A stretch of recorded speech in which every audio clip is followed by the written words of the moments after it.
Две машины заехали на проезжую часть, на пешеходную часть и начали выписывать вперед. Такие выкрутасы Анастасия Кислова без внимания решила не оставлять и принялась все снимать на свой телефон.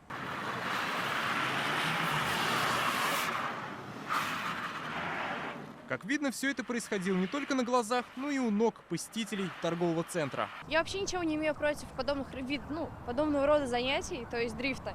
Но я считаю, что нужно этим заниматься в местах, где нет людей или на специальных площадках. Видите, никакого ограждения здесь нет.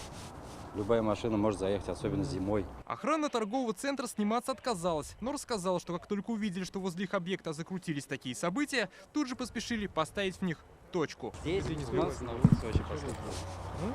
На улице подход нет. То есть это не ваша территория?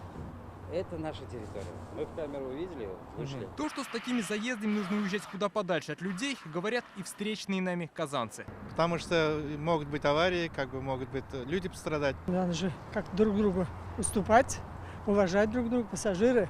То есть мы, пешеходы, их, они нас. Я так думаю. Это наглость просто небольшая. Все, что касается не только твоей жизни, но и жизни других, это должно наказываться однозначно. Сейчас выезд на пешеходную зону грозит штрафом в 2000 рублей, а причинение вреда здоровью светит и лишением водительских прав. Если смотреть в совокупности, то, что он двигался по тротуару, это штраф 2000 рублей. Если полностью смотреть все нарушения, которые водитель произвел, то это будет явное игнорирование требований правил дорожного движения. Это термин «опасное вождение». Понятно, надо таким водителям применять меры. В госавтоинспекцию собирается обратиться автор видео, чтобы добиться наказания для водителей. Их помогут найти записанные ею автомобильные номера.